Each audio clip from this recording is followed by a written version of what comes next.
Bismillahirrahmanirrahim. Perkenalkan, nama saya Rizal.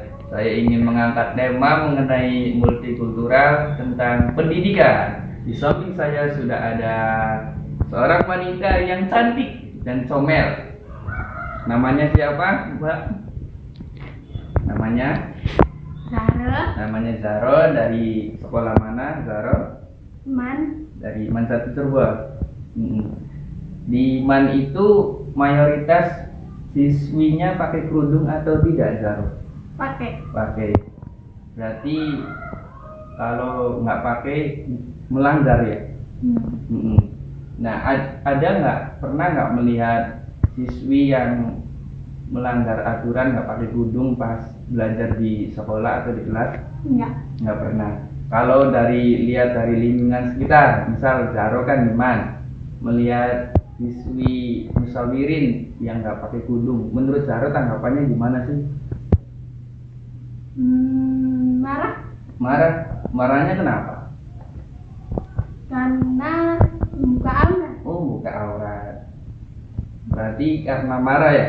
Terus yang kedua, pernah nggak melihat siswa yang bandel gitu, yang nggak mau diatur sama gurunya atau gimana gitu?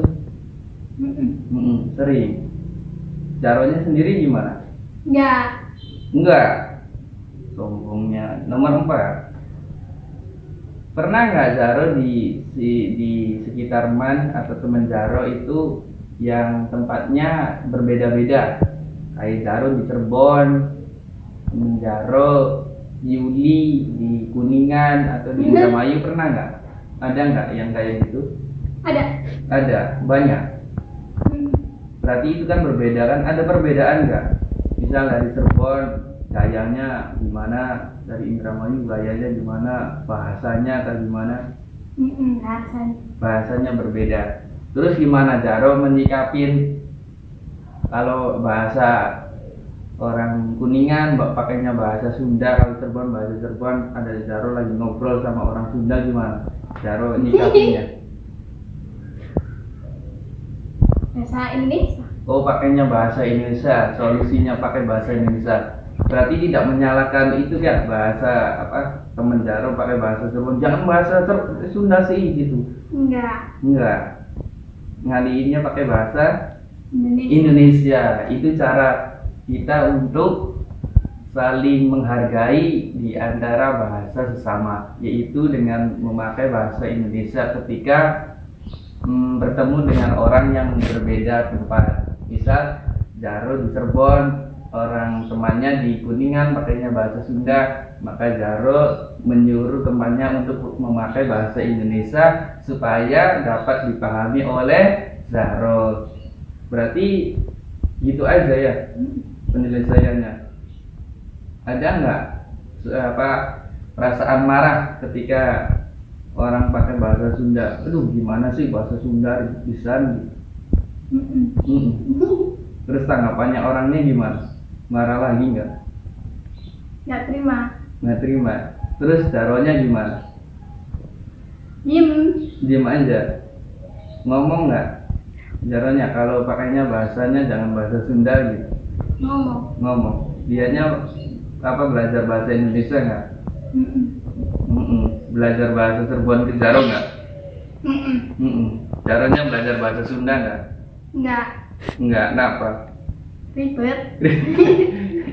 Nah, itu juga salah satu cara juga agar kita saling menghargai teman, yaitu kita belajar bersama, belajar bahasa teman. Misal teman kita dari bahasa Sunda, kita belajar bahasa Sunda supaya kita itu bisa paham, bisa mempelajari bahasa Sunda dan mengerti apa yang diucapkan oleh teman kita. Oke, gitu aja. Wassalamualaikum warahmatullahi wabarakatuh. Kita berjumpa lagi dengan seorang siswi dari sekolah yang berbeda. Nanti kita akan melihat bagaimana tanggapan dari seorang siswi ini tentang yang tadi temannya, yaitu Zahro yang sekolahnya di Man 1 Cirebon. Sekarang kita berjumpa lagi dengan siswi yang kedua. Perkenalkan dulu nama siapa namanya? Yuli. Yuli. Iya, namanya adalah Mbak Yuli. Mbak Yuli usianya berapa? 16. Usianya 18 tahun. Sekolahnya di mana, Mbak Yuli? Di Ulil Albab. Di Ulil Albab. Ulil Albab tuh yang di Pleret gitu ya? Bukan. Plumbon. Iya, yang di Plumbon. Mbak Yuli di kelas berapa, Mbak Yuli? Kelas 12. Kelas 12. Oh, udah lulus. Mau. Oh, mau lulus. Wow, alhamdulillah. Semoga kita doakan semoga Mbak Yuli lulus dengan mendapatkan nilai yang terbaik. Amin. Amin, amin. Terus di kelas Mbak Yuli ada nggak sih temen yang sifatnya bandel gitu, nakal di kelas? Banyak. Lumayan banyak. Lumayan banyak. Iya. Terus di sana itu siswinya pakainya kerudung gimana? Pakai diwajibin kerudung atau gimana? Pakai kerudung. Pakai kerudung. Ada nggak yang melanggar nggak pakai kerudung? Nggak ada sih. Nggak ada. Pernah nggak Mbak Yul melihat ada siswi sekolah lain gitu yang tidak pakai kerudung? Pernah nggak? Ada, pernah. Terus tanggapan Mbak Yul gimana tentang orang itu nggak pakai kerudung? Ya. Marah dalam hati atau udah dibiarin aja? Itu sekolah-sekolah dia. Nggak marah. Marah berarti itu sekolah-sekolah dia. Saya pakai kerudung ya, saya juga pakai kerudung gitu ya. Berarti enjoy. Terus pernah nggak melihat Mbak Yul di kelas itu teman-teman Mbak Yul dari berbagai daerah, misal Mbak Yulnya di Cirebon gitu, teman Mbak Yulnya dari Kuningan atau dari mana gitu, Bandung, Jakarta atau apa? Ada. Terus gimana? Ada nggak perbedaan antara Cirebon dan teman Mbak Yul, misal di Sunda gitu? Ada. Bahasa beda. Tinggal laku beda. Tinggal laku sedang bermain gitu, dianya gimana gitu, Mbak Yulnya gimana, diem aja gitu, atau dianya lari-lari aja di kelas gitu. Begitu perbedaannya tinggal lakunya. Enggak. Berarti perbedaannya cuma di bahasa. Mbak Yul gimana kalau melihat teman Mbak Yul yang beda bahasa? Ya bisa sih. Biasa aja. Berarti Mbak Yul ini ya orangnya menerima, berarti bagus. Artinya orang lain menggunakan bahasa sendiri, misal bahasa Sunda, Mbak Yulnya pakai bahasa Cirebon, tapi Mbak Yul menerima. Itu di situ bagusnya di situ. Terus pernah nggak Mbak Yul memarahi teman Mbak Yul? Wah, cara bahasa Sunda sih nggak ngerti gitu. Pernah. Itu sama apa, temen laki-laki perempuan. Terus gimana aja responnya? Ya. Dianya marah balik. Iya sih. Iya. Terus gimana? Solusinya pakai bahasa Indonesia atau gimana? Pakai bahasa Indonesia biar ngerti semua. Iya. Pakai bahasa Indonesia. Berarti dua siswa yang berbeda, satu penanganannya hampir sama, yaitu menggunakan bahasa yang sama untuk memadukan hal yang berbeda. Misal dua bahasa yang berbeda pakainya bahasa Indonesia, ada bahasa Sunda, bahasa Cirebon, yang nggak ngerti siswanya atau teman-temannya nggak ngerti, solusinya yaitu pakainya bahasa Indonesia. Udah berapa menit? 4. Ya.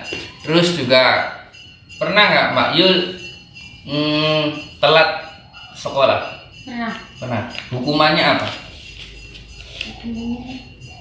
Baca surat pendek. Baca surat-surat pendek.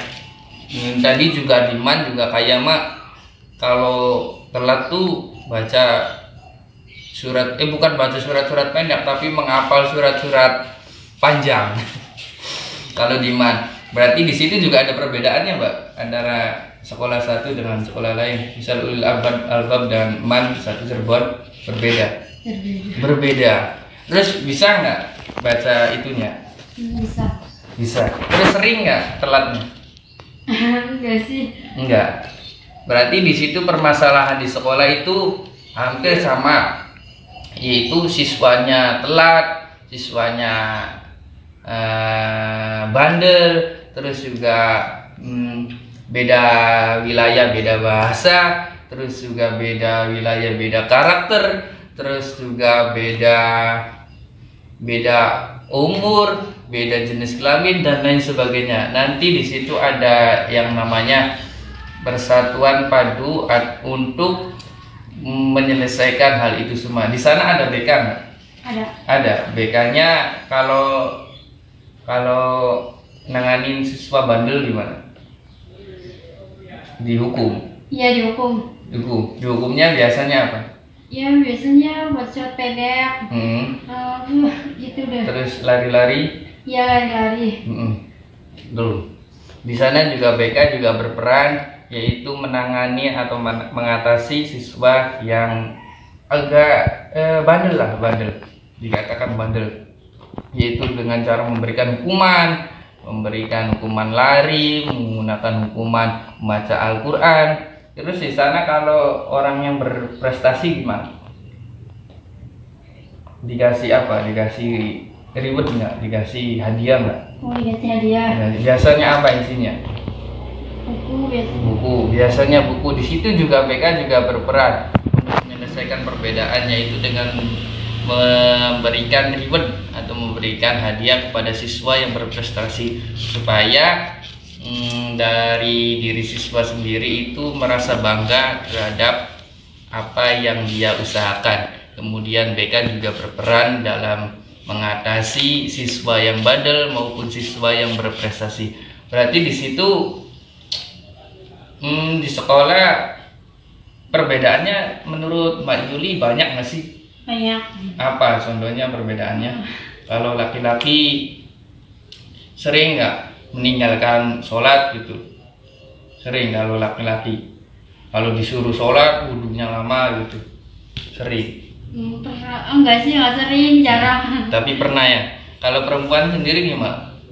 Kalau sholat disuruh sholat, waktunya sholat zuhur nih, sholat gimana?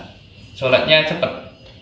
Disuruh sholat langsung sholat? Enggak sih. Enggak juga, berarti sama juga antara laki-laki dan perempuan sama di SMK Ulil Albab.